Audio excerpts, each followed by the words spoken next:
नमस्कार। राजकीय महाविद्यालय बूंदी के यूट्यूब चैनल पर आपका पुनः हार्दिक स्वागत और अभिनंदन।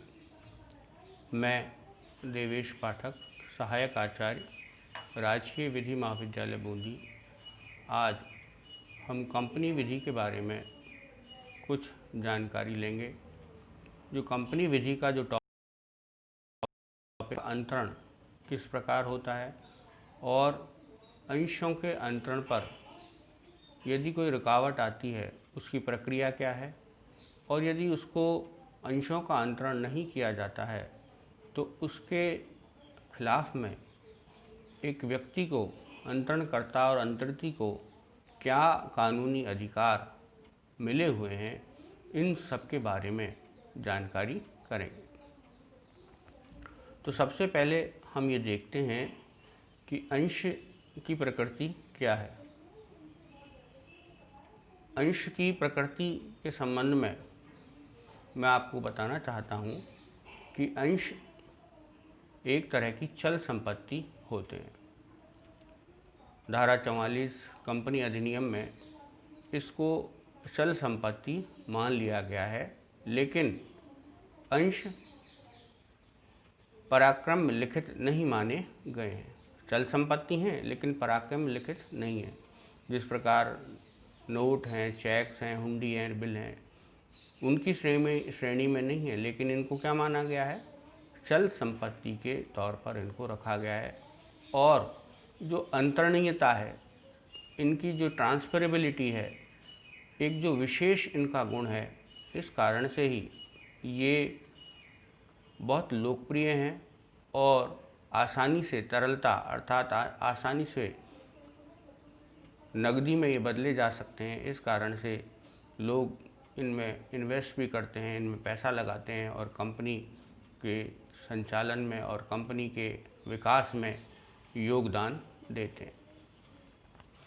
कंपनी में जो हित है वो इसका चल संपत्ति होगा और इसका जो अंतरण है वो कंपनी के संगम अनुच्छेद या पार्षद अंतर नियमों के माध्यम से किया जाएगा।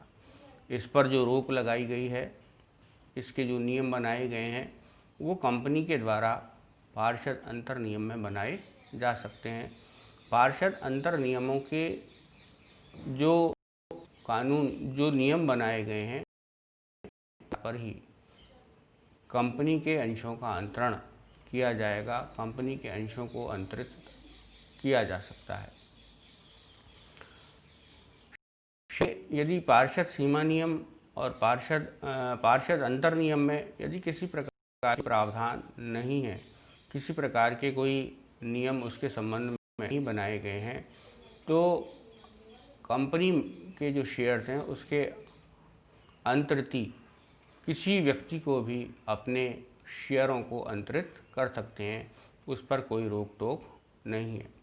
लेकिन ऐसा जो अंतरण है वह वास्तविक होना चाहिए, केवल दिखावे के लिए अंतरण नहीं होना चाहिए। वास्तविक रूप से अंतरण में यदि कोई नियम नहीं है तो ऐसी स्थिति में किसी भी व्यक्ति को अंतरण किया जा सकता है, किसी भी व्यक्ति को अंतरण के संबंध में अंतरिती बनाया जा सकता है। यदि पार्षद अंतर नियमों में इस तरह का कोई प्रावधान नहीं रखा गया है तो किसी तरह की कोई रोक टोक ऐसे अंतरण पर नहीं लगाई जा सकती है। जो अंतरण पर जो रोक लगाई गई है वह कंपनी अधिनियम के तहत ही जो बनाए गए जो दस्तावेज हैं पार्षद अंतर नियम, उन अंतर नियमों के आधार पर ही कंपनी के संबंध में उन पर रोक लगाई जा सकती है, अन्यथा उन पर रोक नहीं लगाई जा सकती है। अब इसमें हम आगे जो देखेंगे वो है अंतरण की प्रक्रिया। अंतरण की किस तरह से क्या प्रक्रिया होगी, इसके बारे में हम जानकारी लेंगे। अंतरण की प्रक्रिया में क्या होता है?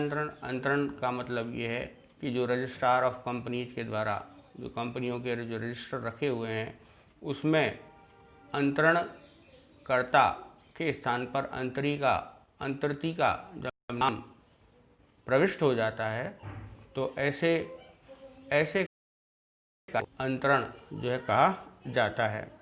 क्योंकि यदि इस तरह का अंतरण नहीं होता है तो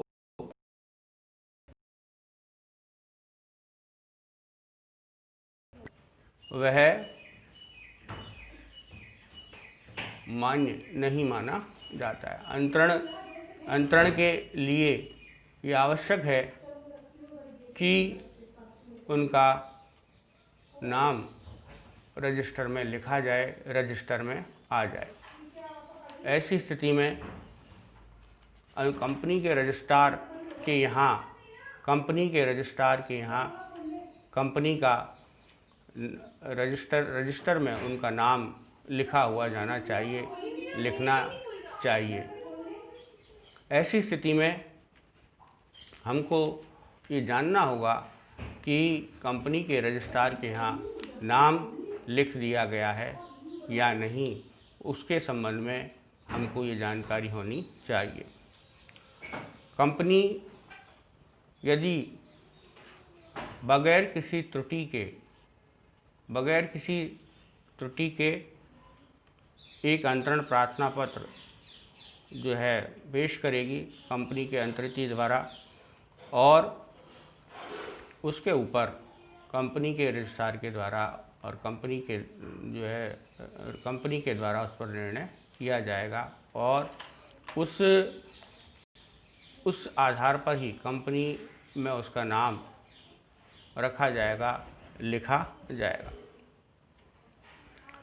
एक बार किसी मुकदमे में ऐसा हुआ कि कंपनी की बिना गलती के एक अंतरण होने से रह गया। कंपनी की गलती नहीं थी, अंतर्ती के द्वारा अंतरण के लिए आवेदन किया गया, लेकिन कंपनी की भूल के बिना उसका अंतरण नहीं हुआ और इसी दौरान कंपनी का समापन शुरू हो गया। तो ऐसी स्थिति में ये माना गया कि जो अंतरण करता है वही कंपनी का सदस्य है, क्योंकि उसका नाम अभी कंपनी के रजिस्टर से हटाया नहीं गया है। तो जब नाम कंपनी के रजिस्टर में अंतर्ती का लिखा जाएगा अंतरणकर्ता के स्थान पर, तभी वह कंपनी का जो है शेयर होल्डर माना जाएगा, अंशधारक उसको माना जाएगा।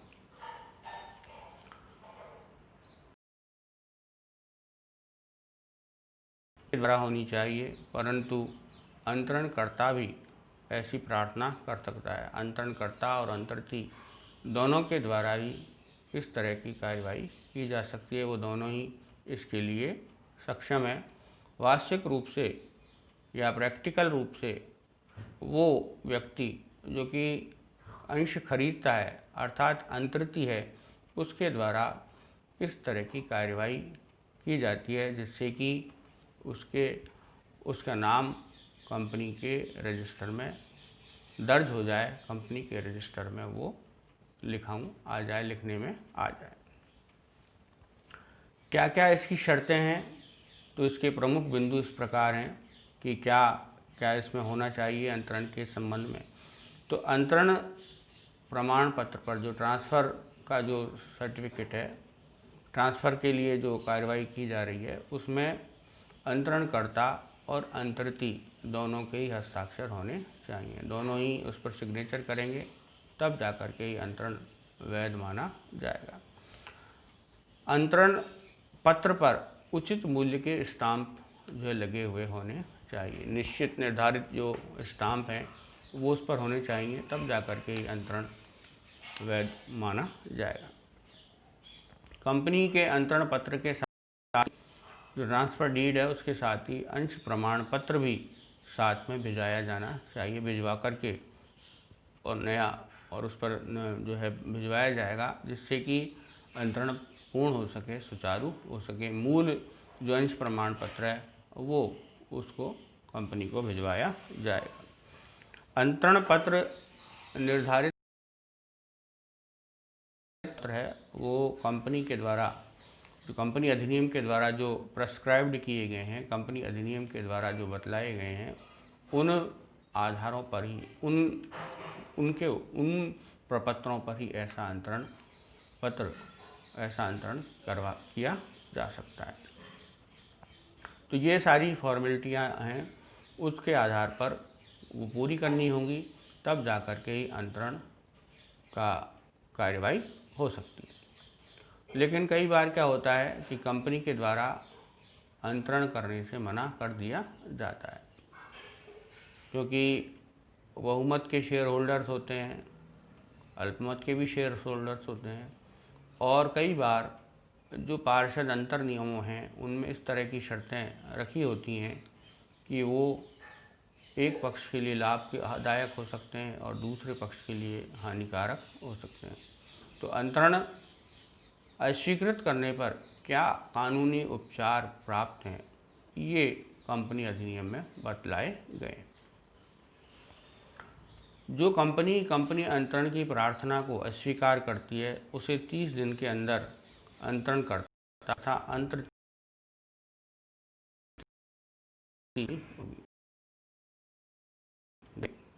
और पेपर प्रेजेंट करते ही 30 दिन के अंदर कंपनी को सूचना भेजनी होगी कि क्यों आप कंपनी के द्वारा अंतरण करने से मनाही की गई। अंतरणकर्ता या अंतर्ती कंपनी के निर्णय के विरुद्ध अधिकरण में अपील कर सकते हैं। ऐसी अपील अस्वीकृति की सूचना के 60 दिन के अंदर, जहां ऐसी सूचना यदि नहीं दी गई है, तो जब अंतरणकर्ता और अंतर्ती के द्वारा अपने जो दस्तावेज हैं वो कंपनी को भिजवाए गए थे, उस तारीख से 90 दिन के भीतर कंपनी के द्वारा 90 दिन के भीतर इस तरह का आवेदन अधिकरण को किया जा सकता है। अंतरण के संबंध में जो अधिकरण है वो अंतरणकर्ता और अंतर्ती और कंपनी को सुनवाई का अवसर देगा, और निदेशक को, जो डायरेक्टर है, कारण देकर किसी अंतरण को अस्वीकार करेंगे यदि अस्वीकार उनके द्वारा किया गया है, और यदि उनके द्वारा कोई कारण इसके संबंध में नहीं बतलाया गया है, तो ये मान लिया जाएगा कि कंपनी क्या है, डिफ़ाल्टर है। कंपनी के विरुद्ध, कंपनी के खिलाफ में एक उपधारणा बना ली जाएगी कि इसमें कंपनी की ही गलती है। तो इसलिए आवश्यक है अब नए अधिनियम के अंतर्गत कि कंपनी के जो निदेशक हैं, यदि वो अस्वीकार करते हैं, कंपनी के अंशों के अंतरण को अस्वीकार करते हैं, तो ऐसी अस्वीकारोक्ति का निर्णय उनको कारण जो है लिखित में अंतरणकर्ता और अंतर्ती को बतलाना होगा।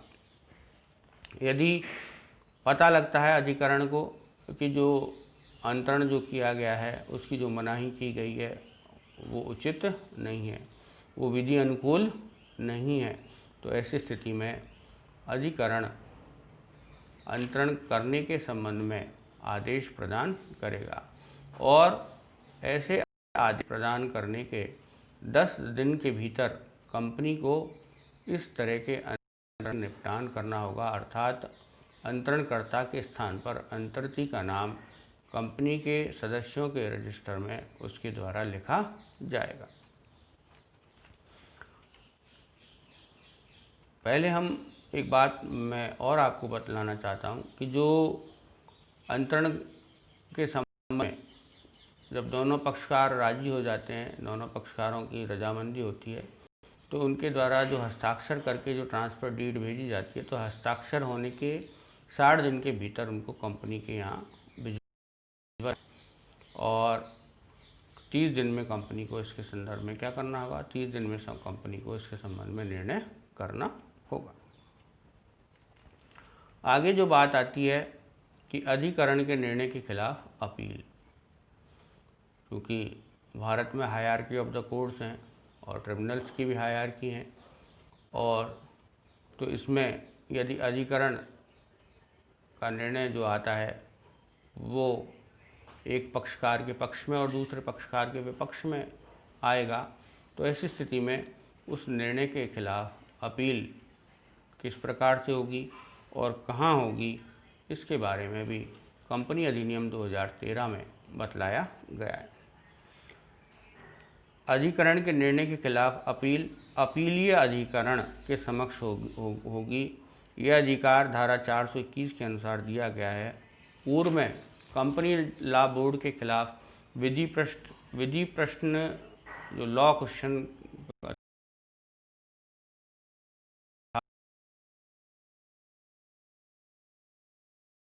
उच्च न्यायालय में अपील के प्रावधान को समाप्त कर दिया गया है। इसके स्थान पर राष्ट्रीय कंपनी विधि अपील प्राधिकरण का स्थापना की गई है और धारा 58(2) में ये स्पष्ट रूप से कह दिया गया है कि यदि अधिकरण के अपील से कोई व्यक्ति पीड़ित है, असहमत है, तो ऐसी स्थिति में विधि प्रश्न के संदर्भ में वह राष्ट्रीय कंपनी अपील प्राधिकरण में उसके द्वारा अपील की जा सकती है। कंपनी अपील प्राधिकरण का निर्णय मान्य होगा। लेकिन इसके साथ ही हमारे पास एक उपचार और प्राप्त है, क्योंकि जो सर्वोच्च न्यायालय है वो सुप्रीम कोर्ट ऑफ इंडिया है, वो सबसे बड़ा न्यायालय है और वो अपीलीय न्यायालय है। ऐसी स्थिति में यदि सर्वोच्च न्यायालय में भी अपील की जा सकती है, लेकिन ये जो अपीलें हैं वो विशेष अनुमति याचिका के तहत ही इस तरह की अपीलें की जा सकेंगी। तो अब वर्तमान में जो अधिकरण का जो निर्णय है उसके खिलाफ में जो पहले तो आप कंपनी के पास जाएंगे, कंपनी यदि मना करती है तो आप अधिकरण के पास उसकी कर सकते हैं, उसकी परिवेदना कर सकते हैं, उसके संबंध में उसके संबंध में आप कार्रवाई करवा सकते हैं। और अधिकरण के खिलाफ में यदि कोई अपील की जानी है तो राष्ट्रीय कंपनी अधिकरण में की जाएगी, और यदि इससे भी व्यक्ति संतुष्ट नहीं है और सर्वोच्च न्यायालय की राय में उचित है तो सर्वोच्च न्यायालय उसमें विशेष परिस्थितियों में उनके द्वारा अपील जो है की सुनवाई की जा सकती है, और सर्वोच्च न्यायालय का जो निर्णय है वो सभी देश में और सभी कोर्ट और ट्रिब्यूनल्स पर बाध्यकारी होता है। तो इस प्रकार से हमने आज देखा कि अंशों की प्रकृति क्या है, किस प्रकार से उनको चल संपत्ति माना गया है, अंतरण की प्रक्रिया क्या है, किस प्रकार अंतरणकर्ता और अंतरण की प्रक्रिया को अपनाएंगे, अंतरण अस्वीकृत करने पर क्या कानूनी उपचार जो है प्राप्त हैं, और उन उपचारों के संदर्भ में भी अधिकरण के निर्णय के यदि कोई दिया गया है तो उसकी अपील कहाँ है, अपीलीय प्रावधान क्या हैं, इन सब के बारे में हमने चर्चा की। आप इसको और एक बार पढ़ें, किताब से भी पढ़ें, और यदि कोई समस्या इसके संबंध में आती है तो आप मुझे व्हाट्सएप ग्रुप पर व्यक्तिगत रूप से इसकी जानकारी ले सकते हैं। आप वीडियो पूरा देखें, देखने के बाद और इसको मनन करें, क्योंकि ये सारे सवाल परीक्षा की दृष्टि से बहुत उपयोगी हैं। धन्यवाद।